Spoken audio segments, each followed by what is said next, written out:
Hey guys, welcome back to another ride. The windows are frozen this morning, so we're trying to defrost. We're heading over to the office. Let's go.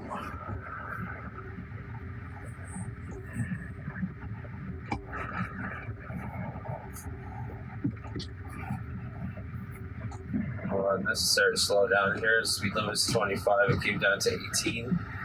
So I pushed the accelerator a little bit to move it forward.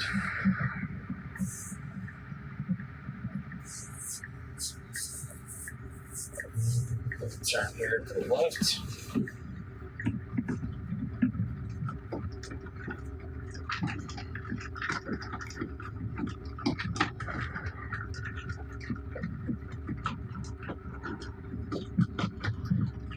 This road is real bumpy, so just bear with me and we're almost out of here. Don't slow down here for the railroad tracks or anything. It just goes over at 20 miles an hour.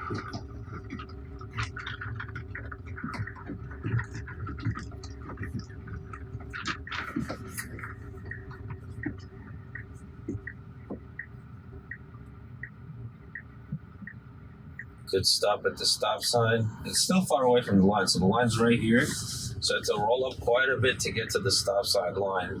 So it almost stops at the stop sign and then rolls up to the line and then makes the right-hand turn. Good speed limit here, 41 and a 35. That's perfect. That's exactly what I would be driving.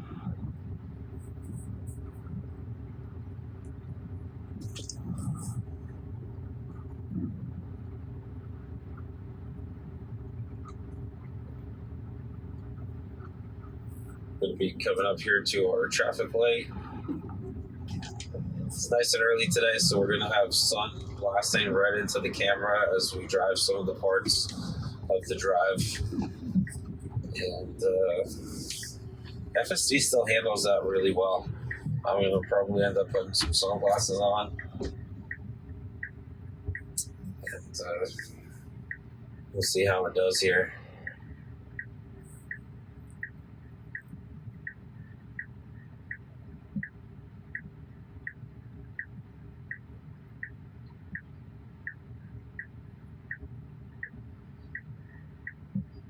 I suspect because of all these cars in front of us, it'll just automatically pre-stage us for our future turn as soon as we get onto the Route 22 here. It usually does that. And for the most part, like on all these turns that I've driven before and all these routes that I've driven before, the system acts very predictably. You know, some of you guys are out there, you know, asking me how I'm so trusting of the system, and basically it's because by now with all the miles that I've driven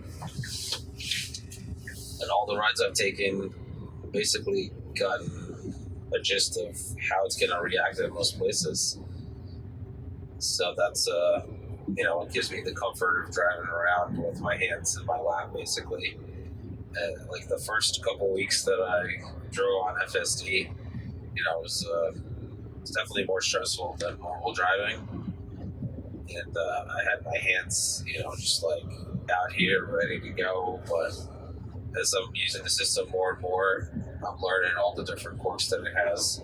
And unfortunately, the quirks change every version, so it's not like, you know, it gets better, and then, you know, it always progressively gets better. It actually, you know, gets a little bit better in some places. You know, just starts making new mistakes in other places. So every version is just a little bit different, and you just get used to it. So I've been driving on this version for a couple weeks now on 12.5.4.1, and I kind of know where all the pitfalls are. So I'm rarely surprised by what the system does.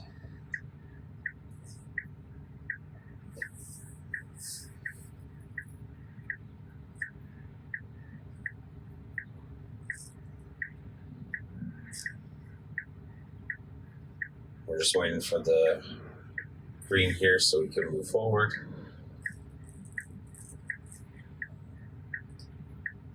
And it's been a little bit of time since the 1010 event, and a lot of people have had a chance to reflect on it, and I'm very surprised at a lot of people out there who really didn't get what the event was about. And the fact that they're stuck on the fact that robots were controlled by a human, their upper body, they were teleoperated, the cars were driven slower, than on normal roads, basically. But none of that really matters. Tesla did a really good job on 1010 showing off what the future will look like. There was over 2,000 people at the event, and they were all walking around amongst robots, just walking around the entire event. I think Ashok posted a post saying that they gave out over 3,000 rides without any incidents, in 3.5 hours, 2,000 people all around. And the people that interacted with the bot all had a great time. And the whole idea of them showing the bot in this scenario was just to show people that the bot will be able to do all these things in the future on its own. It's just a matter of training. So they've gotten the hardware, because we haven't gotten any updates on the bot hardware for a long time, but they've gotten the hardware to the point where it can do all the things that a teleoperator can do on the bot in the future once the brains catch up with the body. So once they did show a separate hand that was playing air guitar on 1010, and I think that's the latest, or as close to the latest generation of the hand as they have, and they will be implementing that in the next iteration. So I think that because we have this is the second gen that they were showing off at the event. I think there's going to be a third generation. It might look slightly different. We'll see. But usually Elon says by third generation, you kind of have all your hardware dialed in, and it's ready for mass production of any technology. I think that's his kind of rough guesstimate of, how well things progress. And I'm very excited for the bot. I think it's going to be super useful once it gets up and running. And I'm really hoping that they'll do the same thing that they do with us now, and allow people to buy the bot and help them train the bot, basically. And I think it's really hard for them to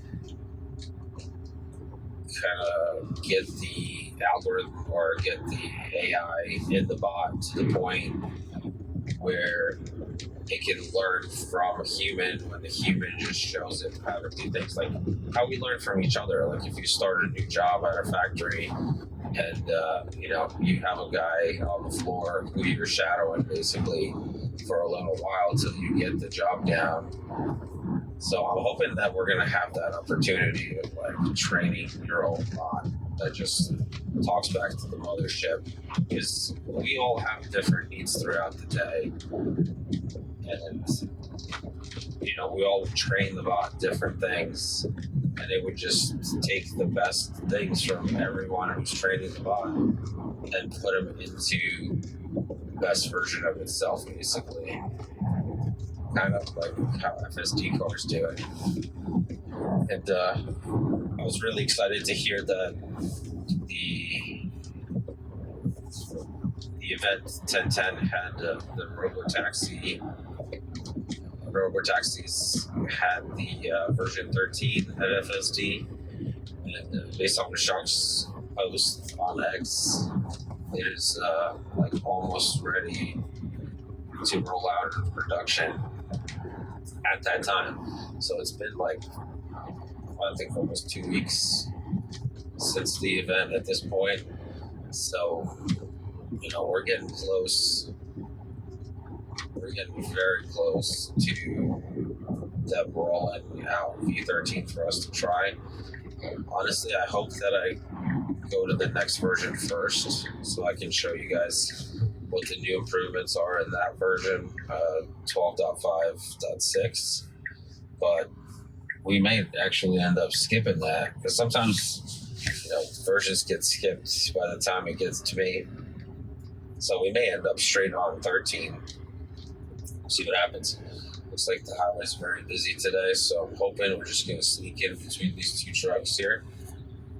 We're stacking up pretty well. That's exactly what we're doing. The blinker's on. I'm not a big fan that it waits all the way till almost the end of the runway here at the entrance to move lanes over. So I would have already shifted over to the left, but it's waiting for some reason. It's going real slow, holding up traffic. It's speeding up on its own a little bit. And I'm gonna try to move out of this lane because I know that this lane goes through another highway and it's always traffic in the morning, so that exit is always busy. So normally when I take this route, I just move over all the way into the left lane until I pass this highway that crosses Route 78 here. Once I go moving along a bit faster, I'm just going to bump it up to 75. That's usually an acceptable speed on the highway here. The speed limit is 65. The system is doing really well. There's a lot of sun today. And you probably can tell that from the video. The windshield is hard to see through because there's a lot of sun coming through.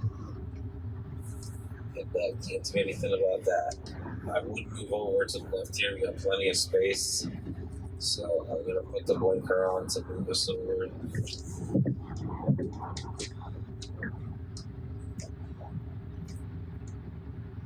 We should be able to ride this lane all the way to work. Which I think we're going to the Supercharger first today. We'll head to the office after that. And the charging has been a game changer. This is my first Tesla, first electric vehicle, and the charging is awesome because I don't have to worry about the cost of things. The electricity at the charger, even though it's like 3 times more expensive than it is at my house, it's still not bad compared to my gas vehicle that I had before. I had a Jeep Grand Cherokee 2012, and each fill up it was like $80-$90 to fill up the tank. So when I charge only for $15-$20, makes a huge difference. Just to give you an idea, I got the vehicle like middle of June, and it's like towards the end of October here, and so far I've only spent $375 on charging, and I've driven about 3,900 miles, so that's less than 9 cents a mile basically, which is amazing. It's been a huge savings. And I only have to charge them about like twice per week, so it roughly comes out to $35 a week for the traveling that I do. And for me, it used to be like $80 a week with the Jeep, so it's a huge savings overall. Let's see how it handles these solid lines here.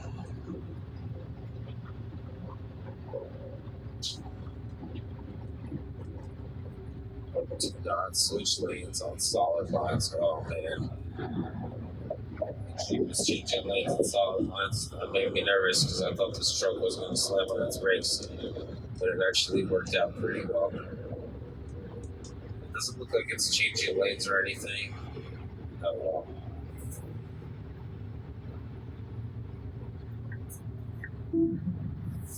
Turn that off.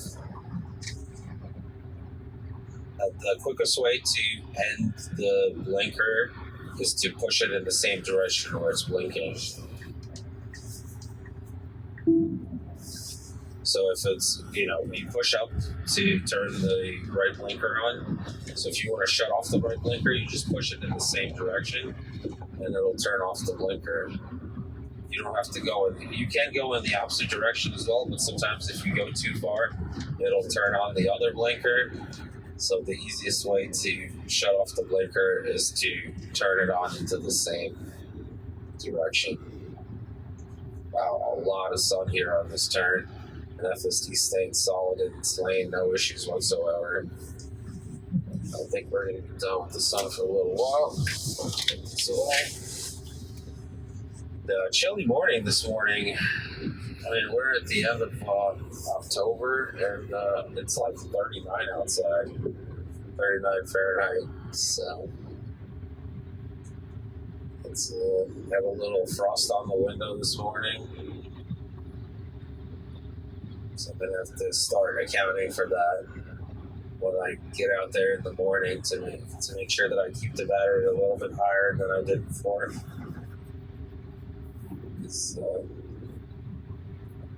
With all my travel here, I was down to 20%, and it actually took like 12% to get to work. Well, it's going to take us 12% to get to this charger, basically. And it does take quite a bit of energy to heat the battery up, precondition it, and all that. I'm kind of curious to see how things are going to go in the winter. A bit of a harsh slowdown there. That car was well in advance of us. It didn't have to press the brakes so much. But as I was saying, I'm kind of curious to see how things are going to be in the winter. How much battery drain it's going to be. Right now, it drains like 1% overnight. And the temperatures have been pretty steady till all this week. So I didn't really have to precondition the battery or anything like that. The temperatures were basically in low 70s, high 60s. So there's really very California weather for a little while here in New Jersey until this week, and then all of a sudden the temperature just drops, and then now we're in low 40s for the time that I drive. I'm sure it'll warm up throughout the day, but that's kind of where we're at. We're about 2 miles away from our exit, roller coaster of an exit, basically. So we'll be ready for that. It's coming up here next in about 1.6 miles. It's interesting. It's still showing preconditioning battery for fast charging. I'm surprised it's taking so long. I've never noticed that message stays on if the battery's already preconditioned.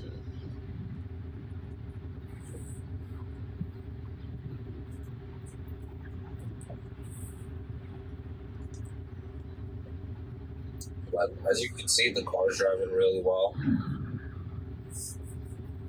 And so far we've had no interventions except for the blinker to move into this center lane. But that was just like a comfort thing for me, just so I can drive a little bit faster. So it's nothing that the car did. It's interesting, it sped up to get into the lane even though there was nobody to the right of us. So it sped up a little bit to switch lanes. That was a little bit unnecessary.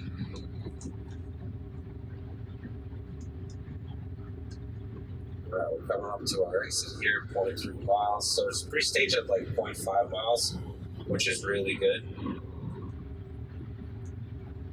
I'm ready to take over here.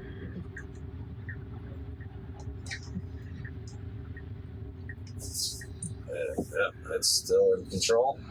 It just went even wider today than normal. So you can see that my reaction time is pretty good to these things. And it's a lot more comfortable when you know it's going to happen, basically.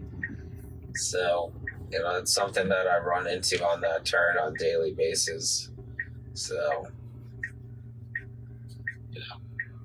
I'm definitely ready for it. But it's just wild because the noodle looks so smooth when it comes in, but then the car like overshoots that exit every single time by like having to go all the way to the solid white line and then bounce back into the exit. But I'm ready for the full stack on 12.5.6, as I said earlier. I definitely want to test that out before it goes to V13, but the way it's looking, we're like in the 20s of October, so they only have like a week and a half to release V13 if they want to stick to their timeline. So we'll see what happens.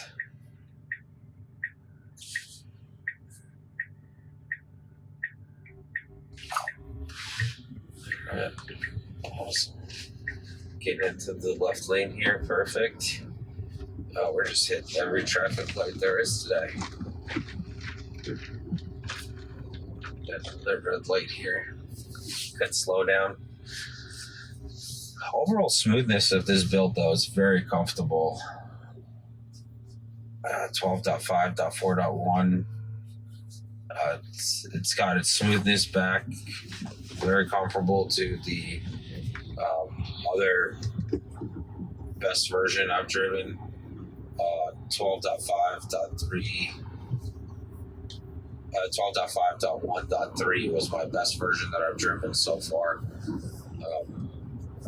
It didn't have this mistake here that's about to come up where it's going to try to make a left turn on the first left instead of the second left. So I haven't let it do it. I've been taking over. So today I'm actually going to let the car just do the left turn. If it wants to go into the wrong lane, I'm just going to let it do it and see what happens. Maybe it'll just drive straight here. Oh my God, yeah, that's exactly what it did. So it went for that left turn and then actually went to the correct left turn today. Maybe I was disengaging prematurely. Maybe it was going to do that every time. Okay. I'm glad I let it do its thing today. We learned something new. Because the map piece here has two turns in for this plaza. And the first turn has a left turn only sign. And then the second turn has a left turn only sign, but they're separated by faded yellow lines, which car doesn't really see. I like the little micro adjustments that they do. Okay, yeah, we're not parking, so I'm just going to take over here.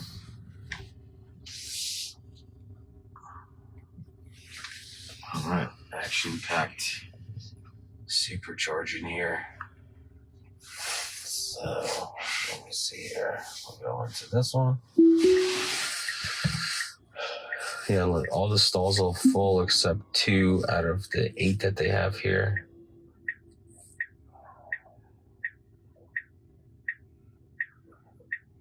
It's doing a really good job sneaking into this spot between everyone. Auto park is awesome. All right, I'm going to grab the charger, charge us up, and I'll be right back. A few moments later. Hey guys, welcome back. Charging is done. It actually took a bit longer today because the supercharger is full.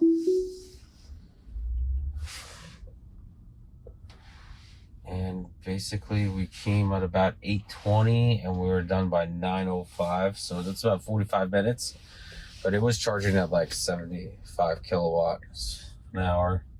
Usually when I'm here in the morning, I try to park in a stall where there's nobody next to me. This way I get the full 150 kilowatt charge, and it takes about 15-20 minutes to charge, and that's from 30 to 80. Today I went from roughly 8% to 85% because we have a trip planned this weekend. So I'm just charging up for that. And it took about 45 minutes or so to get to that point. And the temperature outside is 34 degrees, and it was charging at 74 kilowatts, so half the speed. And it took, a little bit more than double the time. But I'll have to do some more charging in these colder days to see how it messes with the charging, and how much longer the charging sessions are compared to the previous ones, like during the summer that I've experienced so far.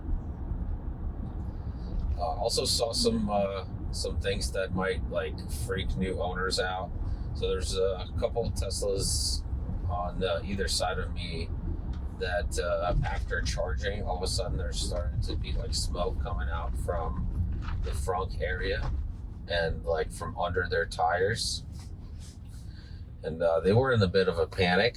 Like one lady ran over and like opened the front and tried to see what's under there, and she found that there was nothing under there. And after about 30 seconds, the smoke basically completely stopped. So I suspect it was just steam coming off, like they were just cooling down the battery after it was charging.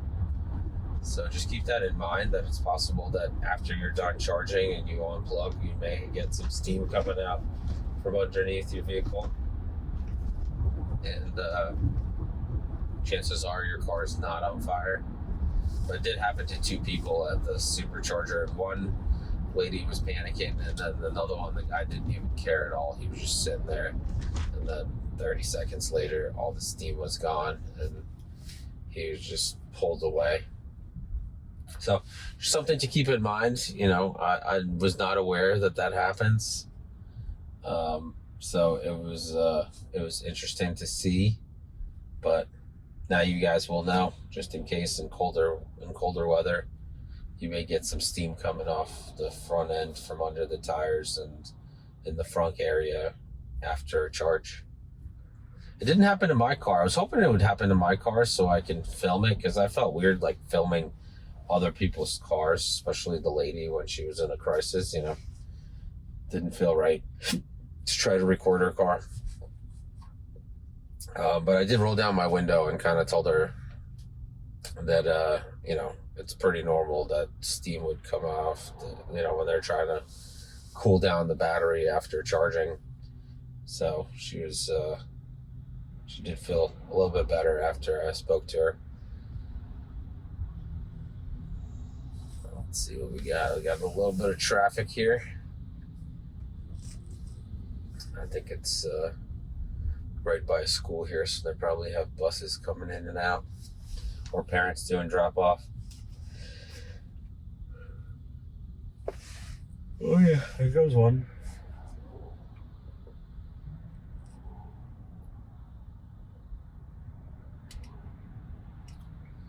All right, we're doing great, keeping up with this slow crawling traffic here. Good distance from the car in front of us. I would be a little bit further away from it because it's all falling apart, and it does look like it rolls back when he takes his foot off the accelerator, but FSD's very brave today. It's staying probably like car and a half car length while we're moving, and then probably about half a car length when we're not moving. So those are pretty decent distances.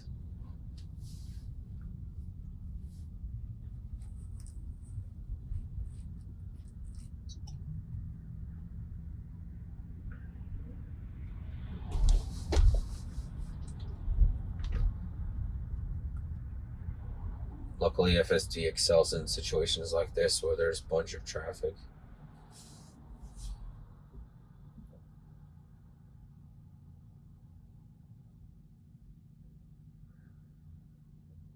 Also, I haven't. I've been wearing sunglasses whenever there's like crazy sun.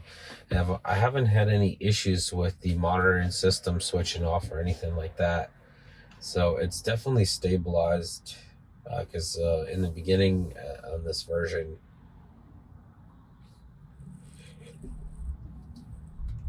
I was having some issues where the green dot would go away and it would say that I need to touch the steering wheel to confirm I'm paying attention. But I haven't experienced that in a while. So that's been great.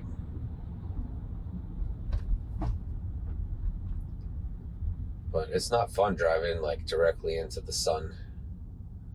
So it's really amazing that FSD cameras work so well.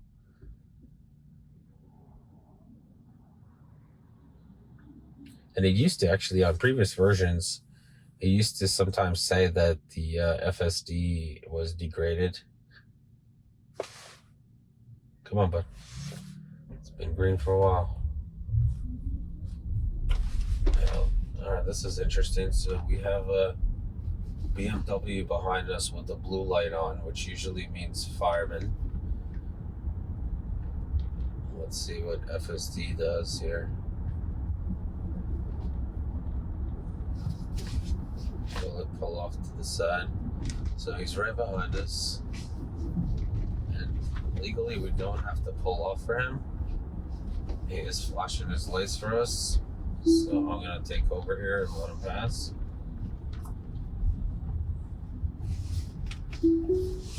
Alright, so FSD does not respond to flashing lights. I mean, it does have a blue light on his dash, only a blue light. So you actually don't have to move over for blue lights. Alright, coming up to our turn here. Let's pull it off to the right this time. That's an interesting new maneuver. Usually it takes it right from the lane, but this time I pulled over to the right on the shoulder. Did pick up the correct speed limit, so that was very good.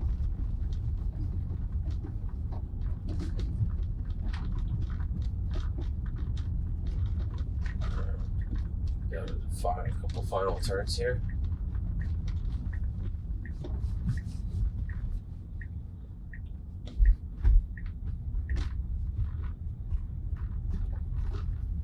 Very slow. This nitrogen refrigerant tanker in front of us. We're going real slow here.